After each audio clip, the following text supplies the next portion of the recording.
Shalom Bapak Ibu. Shalom. Puji Tuhan.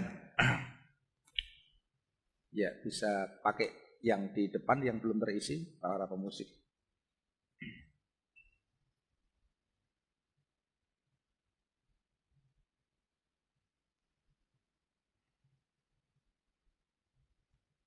Minggu yang lalu kita sudah mendengarkan satu firman Tuhan yang begitu indah, yaitu merdeka dan hidup baru.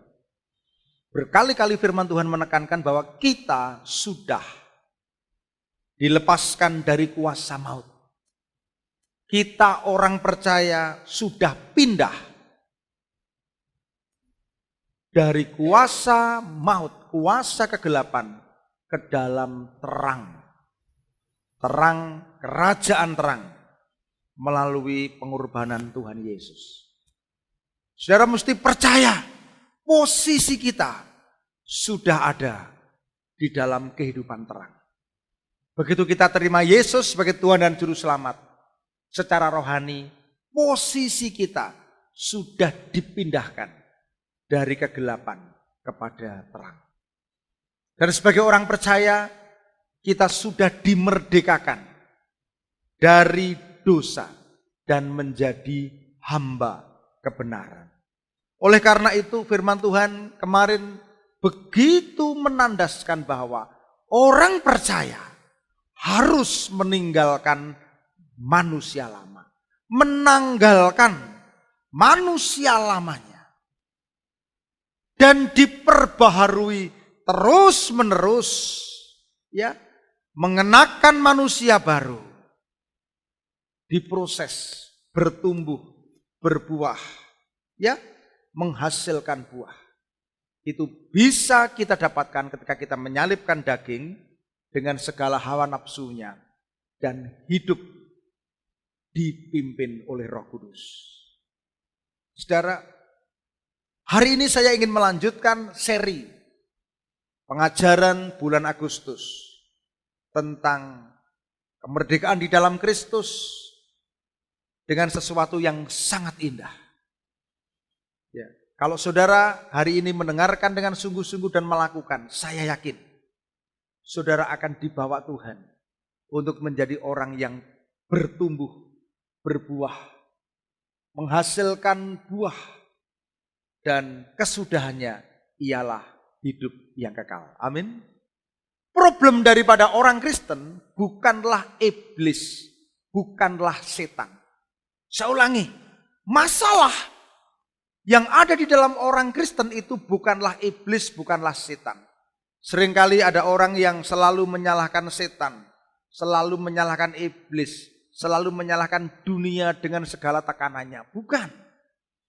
Ya, di dalam pengajaran kemerdekaan ini kita juga kemarin ditekankan, kita tidak hanya bersyukur atas kemerdekaan negara Republik Indonesia, tetapi kita mesti juga senantiasa bersyukur untuk kemerdekaan rohani, untuk keselamatan yang sudah Tuhan kerjakan, dan tidak hanya berhenti di situ. Kita mesti terus bertumbuh, terus berbuah, terus diperbaharui untuk kita benar-benar menjadi serupa dengan Kristus. Saudara, saya ulangi lagi. Jangan saudara menganggap iblis setan itu sebagai problem yang terbesar. Bukan. Ya. Bukan roh jahat. Bukan malaikat-malaikat yang sudah jatuh ke dalam dosa. Bukan penguasa-penguasa bumi, bukan pemerintah-pemerintah di udara. Bukan juga dunia dengan segala jerat dan tekanannya. Bukan. Saudara, problem manusia terbesar. Terutama kenapa orang percaya yang katanya sudah Kristen, yang katanya sudah lahir baru, tetap belum bisa menikmati kemerdekaan rohani. Masih hidup di dalam tawanan. masih hidup dalam ikatan-ikatan. Ikatan-ikatan problem emosional, ikatan-ikatan kegelisahan, ikatan-ikatan berbagai macam penjara. Problemnya yaitu apa? Yaitu orang yang hidup berpusat kepada diri sendiri. Orang yang hidupnya berpusat pada diri sendiri seringkali tidak sadar bahwa dia hidup di dalam lingkaran jerat tipuan iblis. Saya ulangi lagi. Walaupun orang mengaku sudah Kristen, sudah lahir baru, sudah baptis, katanya sudah dipenuhi Roh Kudus, namun masih mengalami suatu hidup yang penuh konflik. Masih mengalami dan melekat berbagai macam sifat-sifat buruk. Kebiasaan buruk. Karakter-karakter yang tidak sesuai dengan karakter Kristus. Masih mengalami berbagai macam siksaan di dalam rutinitas yang penuh penjara. Sehingga tidak bisa mengalami damai sejahtera, sukacita. Problemnya yaitu manusia menjadi Tuhan atas dirinya sendiri. Manusia memerintah atas diri sendiri. Yesus tidak pernah ada di dalam hatinya. Makanya dia selalu memiliki kehendak untuk memuaskan diri sendiri. Kehendak untuk mencapai keinginan diri sendiri. Hidupnya dipimpin oleh keakuannya. Kehendaknya sendiri. Saudara, oleh karena itu problem ini menjadi problem yang sehari-hari bisa kita lihat pada diri orang percaya. Lalu di manakah pusat problem itu? Jelas. Pusat problem itu adalah dari dalam hatinya. Iya, dari dalam hatinya. Saudara, kenapa bisa dikatakan seperti itu? Karena ada bagian hidup ya, bagian hidupnya yang belum diserahkan, yang belum ditebus, yang belum disucikan. Tuhan ingin agar karya penebusan Kristus di kayu salib menebus total hidup manusia dan sudah dikerjakan. Sudah selesai, sudah genap. Dan ada banyak orang yang bisa menikmati ini, tetapi sebagian orang memilih untuk tidak menyerahkan sebagian hidupnya. Masih ada ruang-ruang dalam hidupnya yang ingin dikuasainya. Ya, saudara, masih ada bagian-bagian hidup yang belum diizinkan oleh dirinya untuk ditebus, diperbarui. Egonya, keakuannya. Ini. Bapak Ibu yang dikasihi Tuhan. Ini problem yang bisa kita jumpai sehari-hari. Sehingga mungkin kita juga kadang-kadang bingung. Kita pusing, orang Kristen kok seperti itu ya? Ya, bingung. Ya. Orang lihat orang lain bingung, padahal orang lain juga ngelihat orang itu juga bingung. Kenapa seperti itu? Ini. Masih ada banyak penjara-penjara yang tidak kelihatan di dalam diri orang itu yang membuat dia tidak bebas. Problemnya yaitu kehidupannya diperintah sendiri. Yesus Kristus ada di luar. Dia tidak memberikan kehidupannya untuk diserahkan, untuk dikuasai Tuhan. Sudah.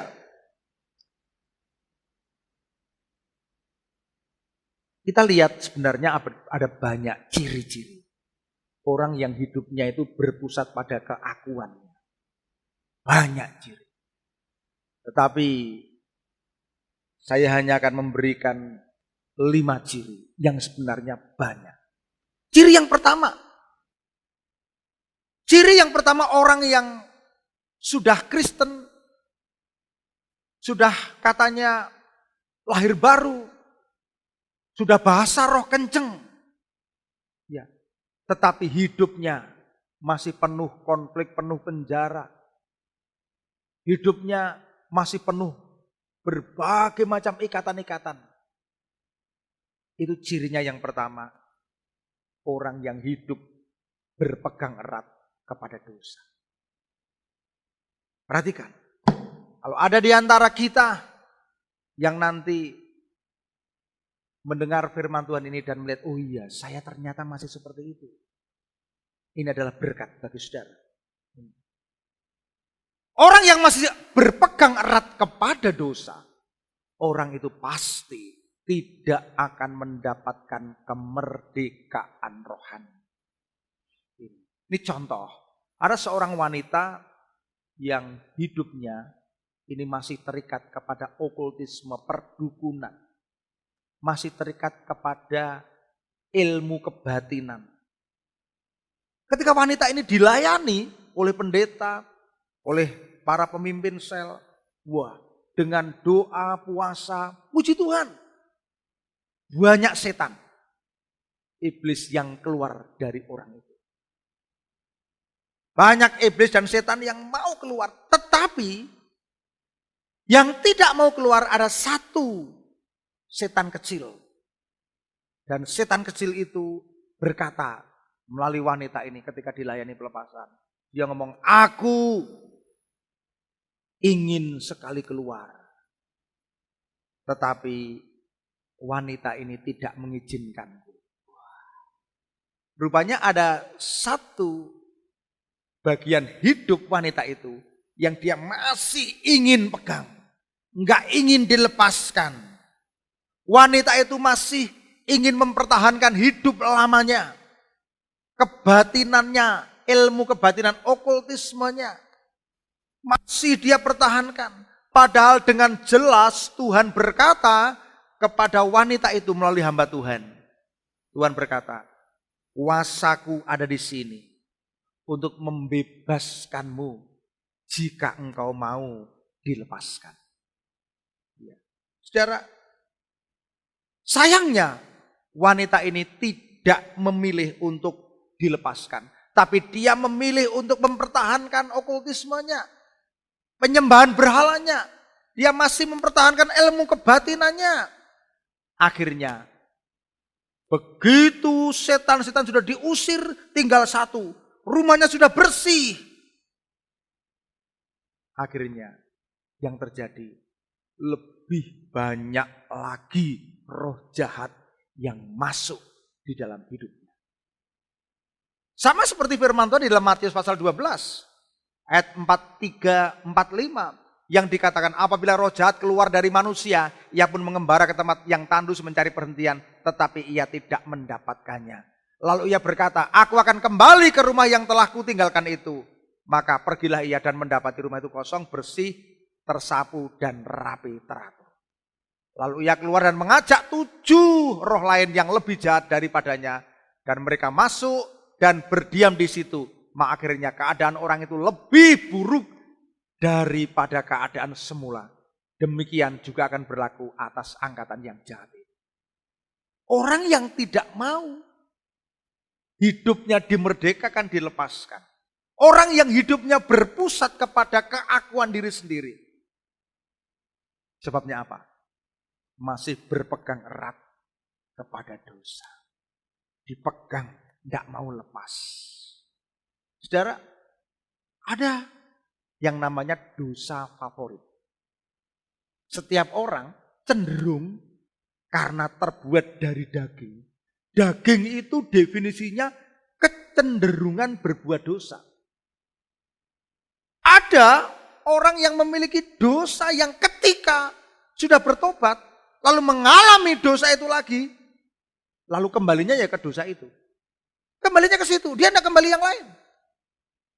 Ya. Kalau dosa favoritnya berzina, dia juga tidak akan mencuri. Dia tidak akan merampok, tidak akan membunuh, kembalinya juga ke situ. Ya. Kalau dosa favoritnya adalah penyembahan berhala, ya kembalinya ke situ. Makanya problem daripada orang yang hidupnya berpusat dari diri sendiri,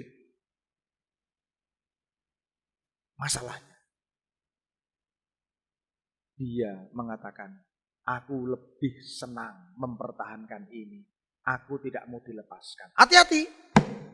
Kalau orang keras kepala, orang keras hati, tidak mau bertobat, masih berpegang erat pada dosa. Kalau dosa favoritnya cinta uang, ya ke situ aja, jatuhnya ke situ aja. Makanya wanita ini tidak dilepaskan. Dapatkah kita lihat dari kasus tadi bahwa sesungguhnya masalahnya bukan iblis, melainkan hati. Wanita itu mencintai kehidupan lamanya. Okultisme, penyembahan berhala. Ya, ilmu perdukunan, kebatinan. Dan iblis mendapatkan kesempatan untuk menjejakkan kakinya atas hidup wanita itu. Karena mendapatkan sambutan dan disediakan tempat bagi wanita itu. Ditengking sampai 1000 kali juga gak bisa. Karena apa? Wanita gak mau melepaskan. Sehingga iblis leluasa bekerja di dalam hati. Ada banyak orang yang bertobat. Tetapi ada satu tempat yang tidak mau dilepaskan. Gak mau, kalau yang ini gak mau. Wah, ini tempat pijakannya iblis. Segala macam dosa dan kejahatan adalah sifat iblis. Satu saja, ada sifat manusia yang sama dengan itu. Akan ada tempatnya. Ciri yang pertama. Ciri yang kedua, yaitu cinta akan kebiasaan buruk. Hati-hati. Saudara, ciri kehidupan yang ada di dalam ego. Ya, ego. Keakuan. Hidup yang berpusat pada diri sendiri itu ciri yang kedua. Cinta akan kebiasaan buruk. Saudara tahu enggak? Kuasa dari suatu kebiasaan terletak pada kecintaan. Wah, ini kalimatnya enggak mudah. Kuasa dari kebiasaan terletak pada kecintaan akan hal itu. Makanya kalau orang sudah cinta kepada sesuatu, wah ini punya kuasa yang besar. Apalagi kebiasaan buruk. Kalau dicintai, punya kuasa. Ya, kadang-kadang orang takluk atas kebiasaan buruk itu. Karena kebiasaan buruknya punya kuasa. Kadang-kadang orang ingin berubah, tetapi orang tetap jatuh dari kebiasaan buruk itu. Orang tidak lagi berkuasa. Orang ingin meninggalkan kebiasaan buruk, tapi nggak bisa. Karena kebiasaan buruk itu punya kuasa yang mengikat, memenjarakan, yang menawan. Saudara. Dan banyak orang yang tidak bisa keluar. Kenapa? Jawabannya apa? Hidup yang berpusat pada diri sendiri, diperintah diri sendiri, kesombongan, keakuan, ego. Makanya sebelum keinginan seseorang itu berubah, ia tidak akan beroleh kelepasan. Tidak bisa. Makanya seandainya beroleh kelepasan, tapi tidak bisa berlangsung lama. Banyak orang yang bertobat, tapi tidak bisa berlangsung lama. Banyak orang yang sudah benar-benar bertobat, tapi pertobatannya cuma sebentar.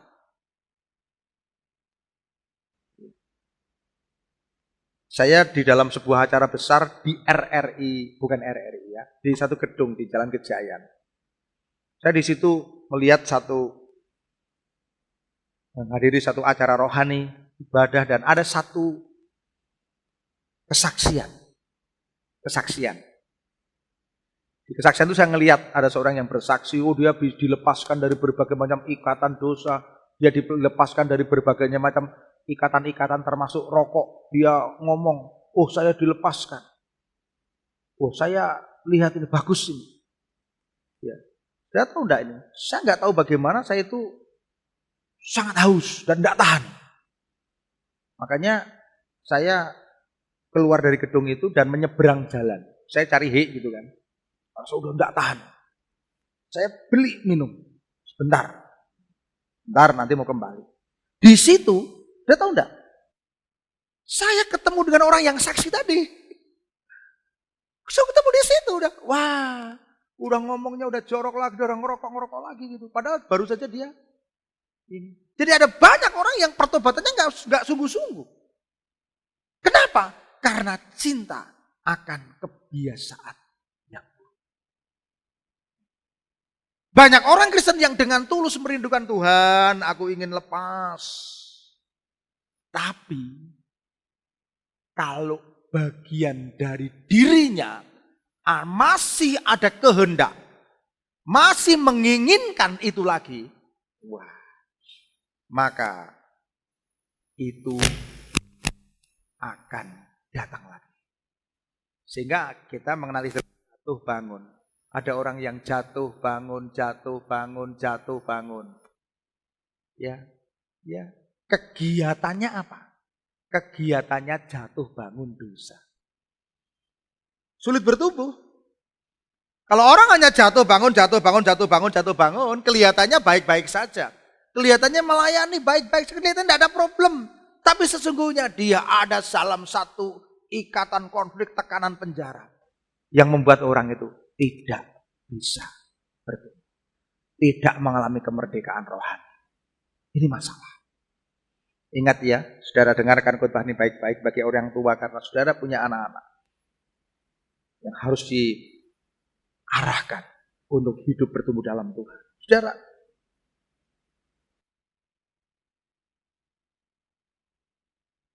oleh karena itu Tuhan ingin membereskan kehendak dan keinginan hati orang percaya. Tuhan dapat bekerja di dalam diri orang percaya. Agar kita tidak menghendaki, agar kita tidak menginginkan hal-hal yang buruk, hal-hal yang jahat, hal-hal yang membuat kita bisa jauh dari Tuhan. Agar hati kita diubah, supaya kita hanya menginginkan hal-hal yang diperkenan Tuhan. Perhatikan. Orang yang sudah hidup di dalam Tuhan, mengenakan manusia baru, menginginkan mentaati Tuhan. Menginginkan hidup di dalam tuntunan Tuhan. Tetapi orang yang masih mengenakan manusia lama, menginginkan hal-hal yang buruk. Dan problemnya, banyak orang yang bingung. Kadang-kadang rohani, kadang-kadang rohana. Amin. Siapa yang amin? Loh, kok pegang semua? Siapa yang inginkan yang rohani? Angkat tangan. Yang rohani. Siapa yang ingin rohani? Angkat tangan. Ayo angkat tangan lagi. Yang rohani angkat tangan. Yang rohana angkat tangan. Rohana jangan angkat tangan. Saudara. Makanya begini saudara. Jangan ada orang itu yang bingung. Ketika kita sudah ditebus oleh darah Yesus. Kita sudah berjalan dari kemuliaan sampai kemuliaan. Amin. Dari pertobatan. Ya, diperbarui, disucikan. Hidup semakin berkenan menjadi murid Kristus. Pak, apa kita dijamin 100% kita tidak bisa salah? Bisa salah. Suatu saat saudara bisa, tahu-tahu emosi. Tahu-tahu orang lain kaget. Kok dia bisa begitu ya? Bisa. Karena proses itu bukan instan. Perhatikan saudara. Siapa yang mengerjakan hati? Filipi pasal 2 ayat 13 Paulus mengatakan dengan jemaat di Filipi. Karena Allah lah yang mengerjakan di dalam kamu. Baik kemauan maupun pekerjaan menurut kerelaan. Kalau hatimu dikerjakan Tuhan. Engkau sudah tidak lagi menginginkan hal-hal yang buruk. Amin. Amin. Ikatan kebiasaan buruk bisa menjauhkan manusia. Bisa membuat orang terpenjara. Ini problem hidup manusia.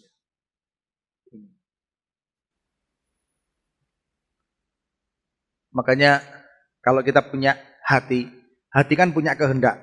Hati punya kehendak, punya keinginan. Saudara lihat saya. Hati ini kan punya kehendak, punya keinginan. Lalu gini, Tuhan, aku serahkan kepada Tuhan. Biar hatiku, kehendakku hanya menginginkan yang dari Tuhan. Amin. Kalau ini kita serahkan pada iblis, iblis saya serahkan. Wah, hancur. Hancur. Ambiar.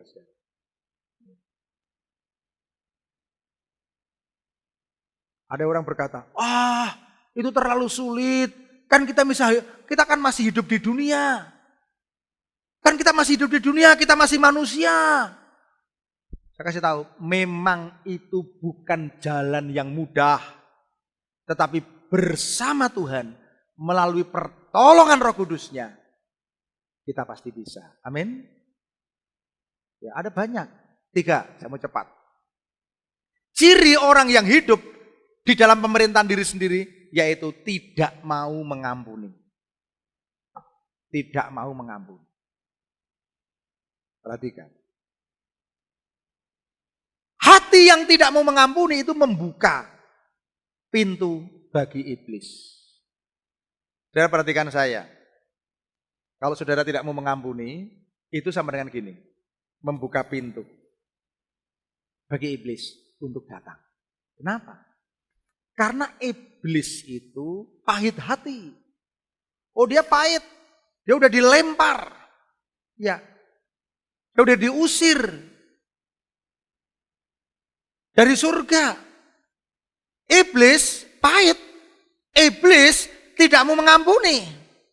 Dan dia ingin bersekutu dengan orang-orang yang tidak mengampuni. Makanya kalau saudara tidak mau mengampuni orang lain, saudara masih punya dendam, pahit, sakit hati pada orang lain, saudara akan terus memikirkan orang itu. Saudara secara rohani akan ditawan oleh orang yang saudara tidak ampuni. Perhatikan. Kalau saudara masih mengingat-ingat dan tidak mau mengampuni orang lain, perhatikan. Saudara akan diperbudak oleh orang tersebut. Pikiran-pikiranmu akan dikontrol oleh orang itu. Pikiran-pikiranmu akan memikirkan orang itu.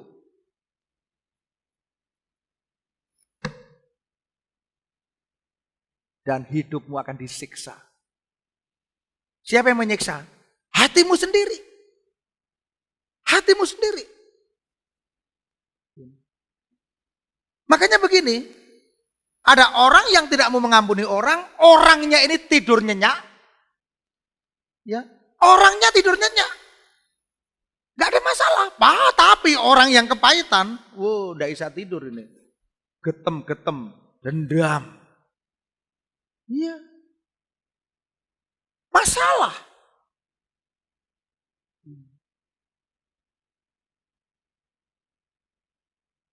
Makanya tidak mengampuni itu jangan dianggap sepele. Hatimu harus bersih, clear. Firman Tuhan berkata, jika kamu tidak mau mengampuni, maka Bapamu yang di surga tidak mau mengampuni. Maka urusan mengampuni itu urusan yang sangat rumit bagi orang yang tidak taat. Bagi orang yang hidupnya berpusat pada diri sendiri, tidak mau mengampuni, ini adalah salah satu penyebab pintu hatinya dibuka untuk iblis. Seperti dipersilahkan. Monggo melebet Pak Iblis.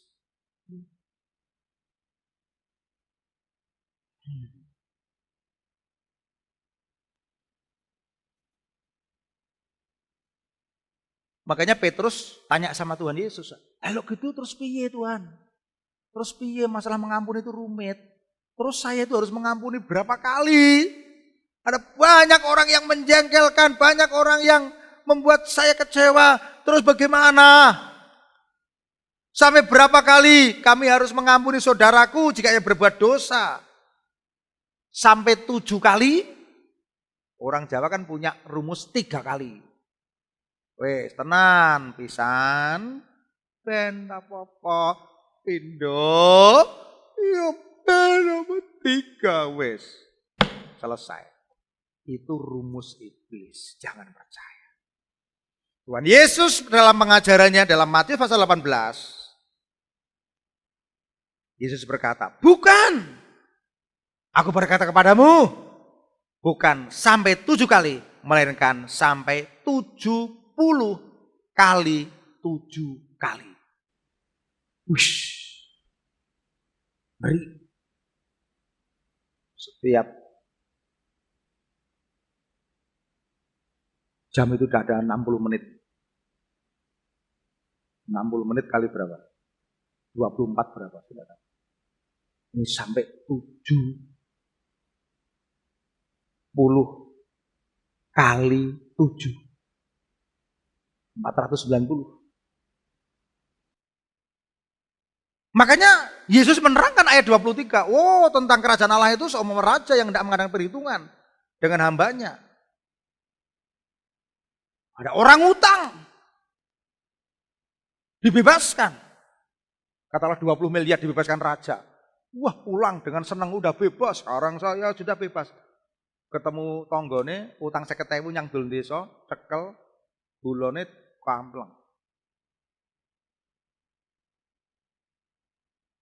Sudah dibebaskan 20 miliar oleh raja. Tapi ketika dia pulang, dia masih membuat perhitungan kepada orang yang hanya utang 50.000. Ini perumpamaan. Makanya apa? Panggil hukum.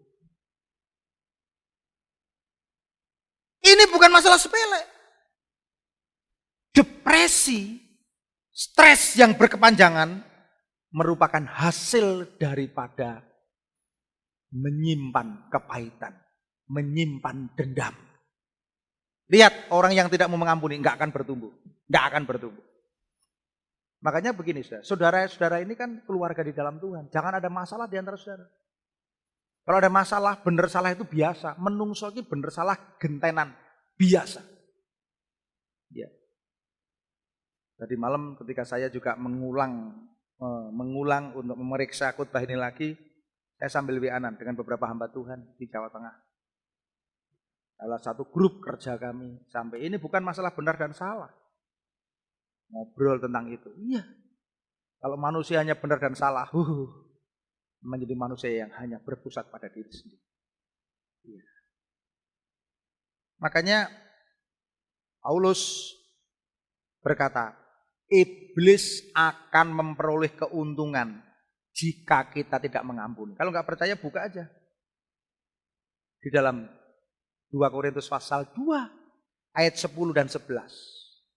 Jelas firman Tuhan mengatakan, sebab barang siapa yang kamu ampuni kesalahannya, aku mengampuninya juga. Sebab jika aku mengampuni, seandainya ada yang harus kuampuni, maka hal itu kubuat oleh karena kamu di hadapan Kristus. Ayat yang ke-11. Dibaca bersama-sama 2, 3.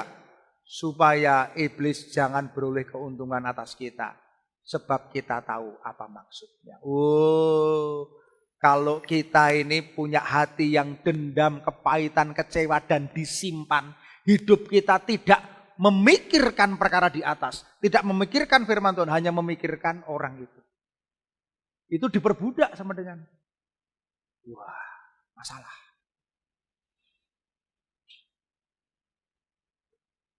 Yang keempat, saya mau cepat. Ciri-ciri orang yang hidup berpusat pada diri sendiri. Apa? Prasangka, roh cemburu, kegelisahan, dan hasil dari imajinasi-imajinasi. Perhatikan.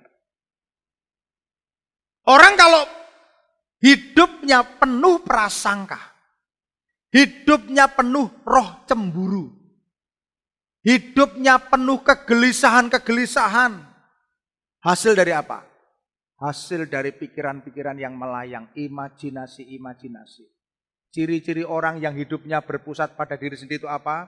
Karena orang itu hidup dalam prasangka-prasangka.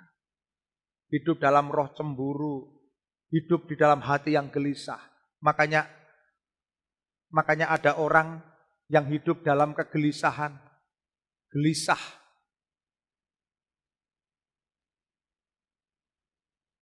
Nggak bisa tidur. Malam nggak bisa tidur, gelisah. Itu penjara. Itu perbudakan. Karena apa? Nggak ada damai sejahtera. Ya.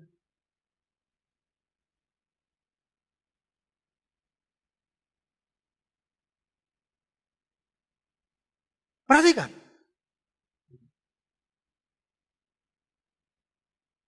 Masalah cinta. Masalah cinta itu masalah rumit, saudara. Ya. Yang masih pacaran, yang sudah menikah. Itu masalah cinta itu masalah rumit, bukan masalah biasa. Ya. Apalagi masalah mantan, semakin rumit. Masalah rumah tangga itu rumit. Kalau kehidupannya dipenuhi dengan prasangka, roh cemburu, kegelisahan, wah ini bisa menjadi ciri daripada orang yang hidupnya berpusat pada diri sendiri.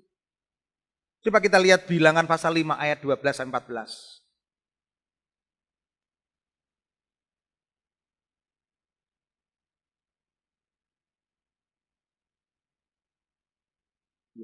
Ini adalah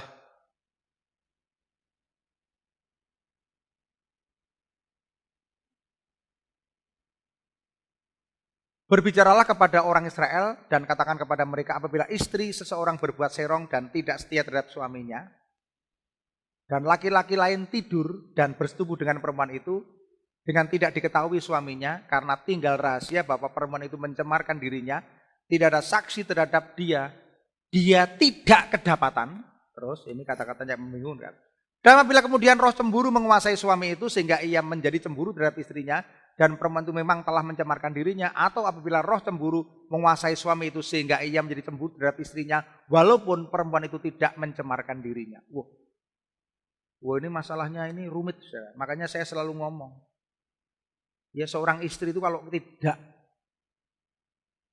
kepepet karena suatu hal yang sangat mendesak atau apa, jangan bonceng sama wanita lain. Sama pria lain.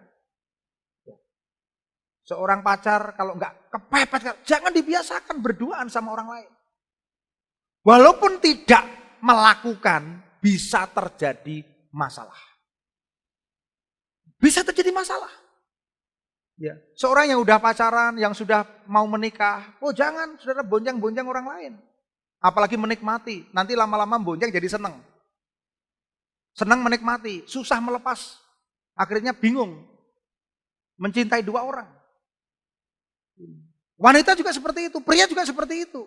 Di kantor ada namanya cinta lokasi. Ya, masalah. Ya. Saudara, walaupun di dalam ayat ini mengatakan istri itu tidak kedapatan, tidak melakukan. Pria ini dikuasai roh cemburu. Imajinasi yang tidak nyata itu juga bisa menjebak. Coba perhatikan di dalam Kejadian pasal 37. Ayat 28-35. Wah, ini cerita tentang Yakub yang sudah diberitahu oleh anak-anaknya, Yusuf sudah mati. Wah, Yakub sedih. Dia nangis merata sampai kasih abu. Dia berkabung. Padahal Yusuf tidak mati. 20 tahun lamanya. Yakub punya beban hati yang berat. Ya, Yakub sering menghabiskan waktu untuk menangis meratap karena kematian Yusuf, anak yang dikasihi. Padahal Yusuf tidak mati. Jadi beban yang ia tanggung selama 20 tahun, ratap tangis yang dia tanggung selama 20 tahun, nggak ada gunanya. Karena Yusuf tidak mati. Itu adalah satu imajinasi, anggapan-anggapan. Bayangan-bayangan. Ya. Makanya termasuk saudara-saudara, ketika saudara punya imajinasi, bayangan tentang kekhawatiran, ketakutan, kecemasan, khawatir besok bagaimana, takut bagaimana, khawatir. Saya kemarin secara khusus lihat videonya pesulap merah. Ini kok lagi ngetren yo apa pesulap merah. Saya lihat bagaimana itu roh tenung itu bekerja. Karena ini banyak yang sekarang membenci pesulap merah. Kalau dibenci kenapa nggak langsung ditenung saja? Wah, dia tanya begitu. Saya ngomong, oh tenung itu sebenarnya bekerjanya bagaimana? Oh, bekerjanya itu dipercayai. Misalnya ada orang bikin boneka-boneka. Di boneka-boneka itu lalu dikasih kembang-kembang, dikasih warna merah-merah, gitu. Lalu dikasih kembang 7 rupa dan sebagainya. Lalu itu dikasih jarum-jarum. Dan ini akhirnya dilemparkan di bawah tempat tidur orang. Ketika seorang ibu nyapu, wah, saya ditenung. Wah, dia percaya ini. Lalu akhirnya jadi depresi, stres, mual-mual, asam lambung, terus mondok, ya, jadi tertekan karena mempercayai. Karena dia, wah ini ada orang yang membenci saya ini. Wah ini ada orang yang mengguna-guna saya ini. Pesulap merah ngomong, enggak ada itu. Enggak ada. Silakan tenung saya. Wah. Bayangan-bayangan, kegelisahan-kegelisahan, hal-hal yang membuat saudara gelisah, membuat saudara merasa depresi, merasa wah itu bisa menjadi sebuah hidup yang berpusat pada diri sendiri. Ya.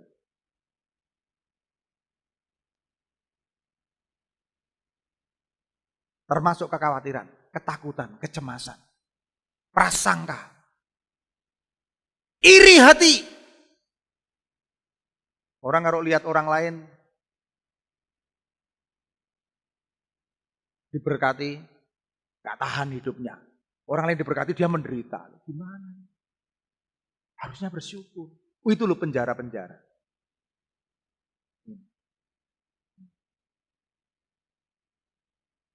Yang terakhir, saya mau cepat karena banyak sebenarnya. Yang terakhir, ciri orang yang hidupnya diperintah sendiri. Apa? Kecintaan akan dunia. Nah, ini yang mau saya terangkan. Paulus berkata, Demas telah mencintai dunia ini dan meninggalkan aku. Ini masalah kecintaan akan dunia. Demas ini murid Paulus. Wah, Demas sudah mendapatkan pengajaran yang luar biasa. Melihat mujizat, udah sering. Merasakan kuasa Allah, merasakan persekutuan dengan teman-teman seiman, udah sering. Demas, rajin komsel iya, pelayanan iya. Tapi hatinya mencintai dunia. Oh, orang yang mencintai dunia ini bisa meninggalkan Tuhan. Hatinya tidak berpusat kepada Tuhan, tapi kepada diri sendiri. Ya. Sudah tahu? Dalam 1 Yohanes pasal 2 ayat 16. Isi dunia itu apa toh? Isi dunia hanya 3. Sebab semua yang ada di dalam dunia ini yaitu apa? Keinginan daging, terus keinginan mata, serta keangkuhan hidup.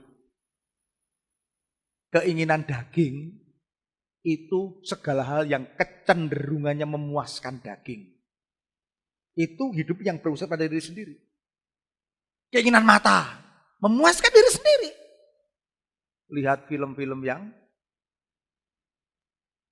tidak benar, termasuk film porno, termasuk film horor. Jangan saudara lihat film horor. Saudara mesti lihat aja film tentang kebangunan rohani. Film horor itu adalah film yang mendemonstrasikan kuasa iblis. Semakin saudara lihat film horor, saudara akan setuju bahwa iblis berkuasa. Lalu saudara akan menjadi takut. Ya. Ada loh anak remaja yang lihat film horor itu pedih. Ini pengen nonton. Jadi rada ditutupi bantal sidik gitu. Tapi takut gitu loh. Ada loh. Lah iblis kok. Iblis itu kuasanya sudah dihancurkan, dikalahkan, nggak usah diakui lagi berkuasa. Iblis kamu nggak punya kuasa. Film horor itu film yang mendemonstrasikan kuasa setan iblis. Wah, kenanya namanya film ya dicampur dengan sebuah teknik kamera yang bagus, campur dengan sebuah suara. Kalau ketika setan muncul, brung, orang jadi takut. Lalu kameranya langsung serem gitu. Ya pasti takut. Lalu jadi orang takut, ke kamar mandi sendiri nggak berani.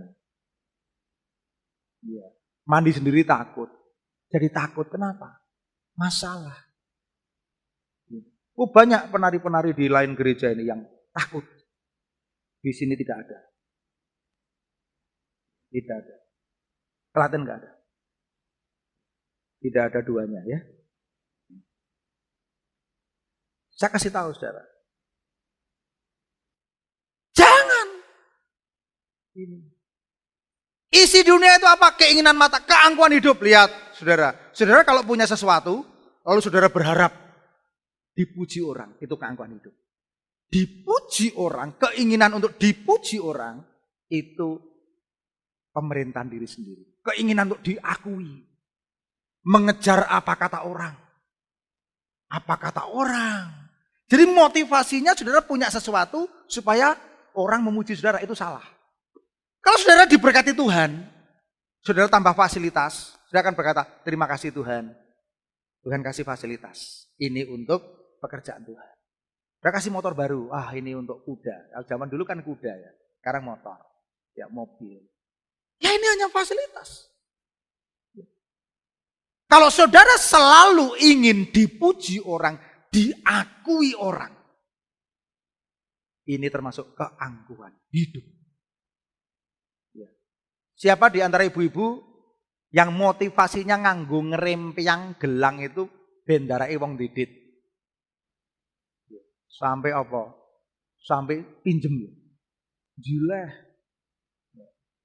Kalau jagong nggak pakai sesuatu, masa yang blundus? Dan yang blundus ya ngopo? Ya. Saya ini mengajar istri saya dari menikah pertama.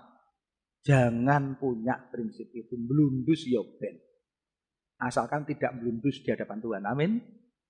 Amin. Loh, Rasul Paulus mengajar perhiasanmu itu juga jangan rambut dikepang-kepang dengan perhiasan. Bukan. Tapi perhiasan batiniah. Nah, saudara tahu enggak? Ciri orang yang kecintaan akan dunia. Itu hidup yang berpusat pada diri sendiri. Perhatikan. Ini baru 5 ciri. Besok minggu depan saya ingin masih berkhotbah tentang bagaimana hati yang keras dilembutkan diubahkan Tuhan. Saya juga pengen. Saya juga belum sempurna. Saya ingin hati saya dilembutkan Tuhan. Makanya ada 5 ciri tadi saudara. 5 ciri problemnya. Yang pertama, hidup yang berpegang erat pada dosa. Lepaskan dosa. Ya. Lalu yang kedua, cinta akan kebiasaan buruk. Kalau engkau masih ada kebiasaan buruk, lepaskan dalam nama Yesus. Saudara, yang ketiga, tidak mau mengampuni. Saudara harus mengambil keputusan mengampuni. Bukan dengan kekuatanmu engkau mengampuni, tapi karena engkau sudah diampuni. Engkau sudah menerima pengampunan dari Tuhan. Pengampunan yang dari Tuhan itu. Gunakan untuk mengampuni. Biar melalui kuat kuasa Roh Kudus engkau bisa mengampuni. Jangan pernah menyimpan dendam, sakit hati, kepahitan. Sudah akan rugi. Yang berikutnya, prasangka, roh cemburu, kegelisahan imajinasi. Kalau engkau sering gelisah, engkau tidak bisa bertumbuh. Benar. Yang terakhir, kecintaan akan dunia. Keinginan daging. Lihat sesuatu, bukan. Enggak. Aku tidak ingin itu. Keinginan mata. Ya. Matanya dipuas-puaskan untuk hal yang bukan dari Tuhan. Keangkuhan hidup. Ingin satu jabatan hanya untuk keangkuhan hidup. Ingin diakui orang. Hati-hati. Ini juga banyak terjadi kepada penceramah para pengkhotbah. Banyak para penceramah, para pengkhotbah dan akhirnya tidak bisa bertumbuh karena apa? Karena dia ingin membawa orang kepada dirinya, bukan kepada Tuhan. Perhatikan. 5 hal ini masih banyak lagi. Itu adalah ciri daripada orang yang pemerintahnya pada diri sendiri. Lalu bagaimana Pak jalan keluarnya? Tuhan tidak meninggalkan manusia tanpa pengharapan. Makanya ia telah menyediakan dirinya. Mati di kayu salib. Dan dia melalui perjanjian barunya. Ini ingin memberikan hati yang baru kepada kita. Meskipun tidak dalam sekejap. Kalau roh kita langsung sempurna. Tapi jiwa kita, pikiran, perasaan, dan kehendak harus proses. Perhatikan. Kalau roh kita langsung sempurna. Tapi pikiran, perasaan, dan kehendak itu proses. Ingat manusia ada 3 ya. Roh, jiwa, dan tubuh. Oh kalau rohnya langsung sempurna. Kalau tubuhnya udah enggak masalah ini. Udah enggak usah diuji. Besok mati sendiri. Tapi besok akan diganti tubuh kemuliaan. Nah sekarang itu masalahnya ini jiwa. Makanya Tuhan itu mengasihi jiwa-jiwa. Tidak mengasihi roh-roh. Tidak mengasihi tubuh-tubuh gitu kan. Jiwa-jiwa. Jiwa itu ada pikiran, perasaan, dan kehendak. Serahkan pada Tuhan. Biarkan kita diberikan hati yang baru. Makanya firman Tuhan selalu menekankan yang penting itu hati yang baru. Di dalam Amsal pasal 4 ayat 23 dikatakan, jagalah hatimu dengan segala kewaspadaan. Karena dari situlah terpancar kehidupan. Ini kebutuhan hati yang baru. Ini hari Minggu kita butuh hati yang baru. Besok hari Senin kita butuh hati yang baru. Amin. Hari Selasa butuh hati yang baru. Hari Rebu butuh hati yang baru. Iya. Hari Kamis butuh hati yang baru. Hati yang terus disucikan, diserahkan, ditebus, diproses oleh Tuhan. Saudara, Tuhan Yesus sebagai manusia tidak memiliki bidang hati yang belum diserahkan kepada Bapa. Yesus tidak mengizinkan iblis masuk. Setiap pintu hati Yesus, setiap celah tertutup pada iblis. Pikiran, panca indera, renungan, motivasi, kehendak, perhatiannya serahkan pada Bapa. Seringkali kan manusia ini wah penampilannya baik, tapi motivasinya diserahkan kepada keinginan diri sendiri. Enggak. Yesus itu menyerahkan semua aspek hidupnya. Bagi iblis tertutup. Tapi dia serahkan kepada Bapa. Pikirannya, panca inderanya. Makanya hati-hati. Jangan gunakan panca inderamu untuk hal yang bukan dari Tuhan. Renungannya, motivasinya, kehendaknya, perhatiannya diserahkan kepada Bapa. Makanya iblis tidak mampu menemukan satu hal yang kecil pun yang ada pada Yesus untuk iblis mampu menjejakkan kakinya. Ya, iblis tidak takut kepada orang yang bisa berkhotbah, tidak takut kepada orang yang bisa bernubuat, tidak takut kepada orang yang bisa melakukan mujizat. Karena iblis pun malah mendorong Yesus lakukan mujizat. Di dalam Matius pasal 4 ayat 3. Batu jadi roti. Dan Yesus memproklamasikan dalam Yohanes pasal 14 ayat yang ke-30. Sebab penguasa dunia ini datang dan tidak berkuasa sedikit pun atas diriku. Yesus proklamasikan penguasa dunia iblis tidak berkuasa sedikit pun atasku. Itulah sebabnya Yesus sebagai pribadi, walaupun dia manusia, tetapi dia taat kepada Bapa. Saudara, iblis takut kepada orang yang menyerahkan hidupnya, roh jiwa tubuhnya kepada Tuhan. Menjadikan Yesus sebagai satu-satunya Tuhan dan Juru Selamat. Serahkan semua bidang hidupmu pada Tuhan. Kalau ada 5 bidang tadi yang saudara merasa, iya Pak aku ngalami itu, hari ini serahkan. Pemusik maju. Serahkan. Supaya apa? Yesus Kristus menjadi penguasa tunggal atas hidupmu. Ya. Tuhan akan menjamah hatimu yang keras. Kalau hari ini ada hatimu yang keras, tampilkan lagu yang saya minta. Kalau Tuhan mau menjamah hatimu, buka hati. Buka hatimu.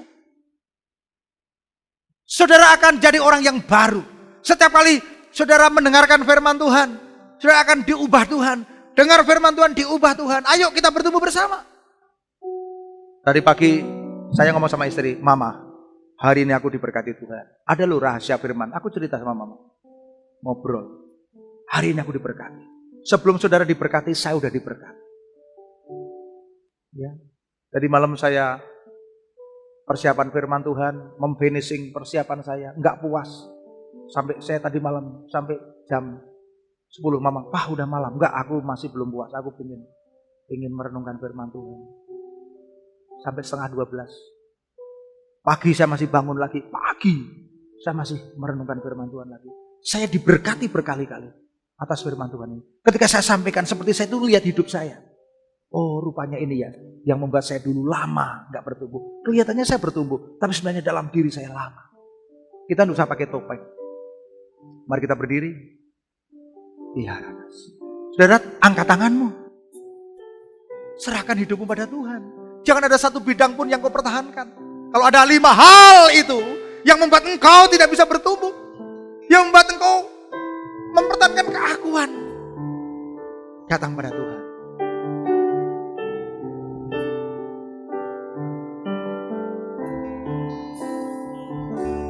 Kau Bapa yang mengasihiku,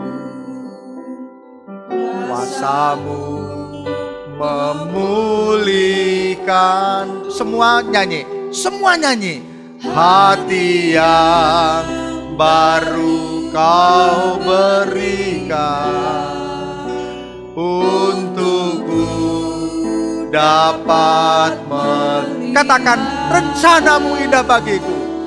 Rencana-Mu indah bagiku, Kau ada di setiap jalanku. Hatiku haus dan lapar akan Engkau.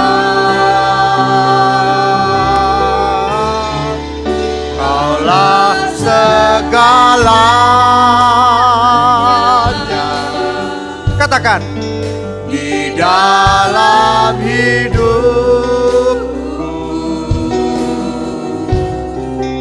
kerajaan-Mu, kebenaran-Mu, itu bagian-Mu.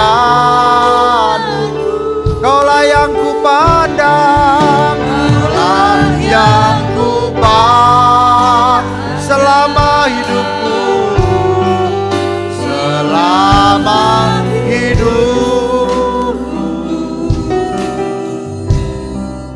Mengasihi-Mu, memuliakan-Mu, Bapa dan Raja-Ku.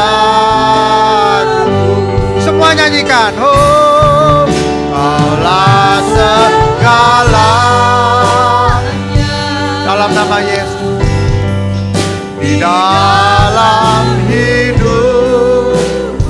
dalam hidupku, kerajaan-Mu, kebenaran-Mu, itu bagian.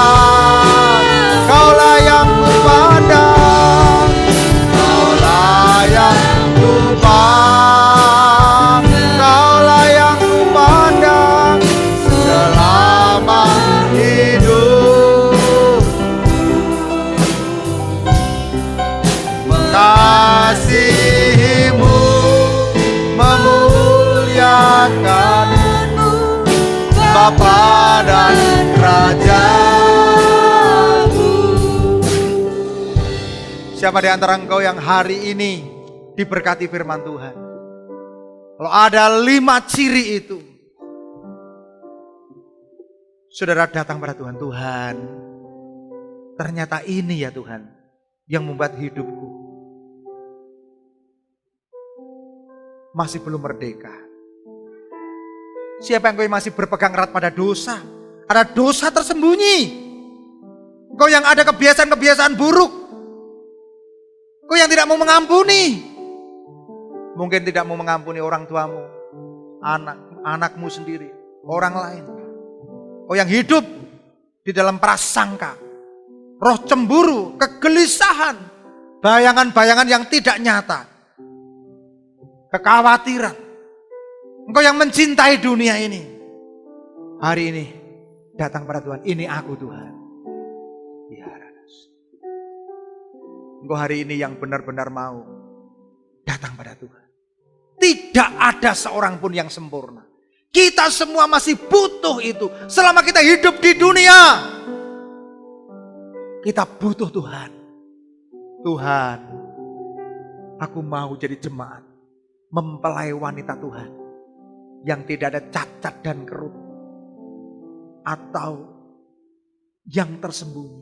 Saya ingin Tuhan disucikan terus menerus, diproses Tuhan terus menerus. Mari kita semua angkat tangan. Angkat tangan. Tuhan, ini hidupku Tuhan. Ini hidupku Tuhan. Jamah Tuhan. Jamah Tuhan. Jamah Tuhan hidup kami Tuhan. Engkau lihat jemaatmu yang mengalami ikatan-ikatan, yang mengalami berbagai macam problem-problem penjara, yang mengalami kebiasaan buruk, yang mengalami berpegang erat pada dosa. Tuhan, hari ini kami minta Tuhan, kuasa-Mu melepaskan Tuhan, yang masih tidak mau mengampuni, yang juga ada di dalam ikatan-ikatan cinta akan dunia. Di dalam nama Yesus, segala ikatan-ikatan itu dipatahkan. Di dalam nama Yesus. Di dalam nama Yesus. Dikuduskan, disucikan. Ajari kami menyerahkan hidup kami sepenuhnya untuk dikuduskan, disucikan, ditebus. Sepulang dari gereja ini, kami ingin mempraktekkannya Tuhan. Supaya hidup kami berkenan pada Tuhan. Terima kasih Pak.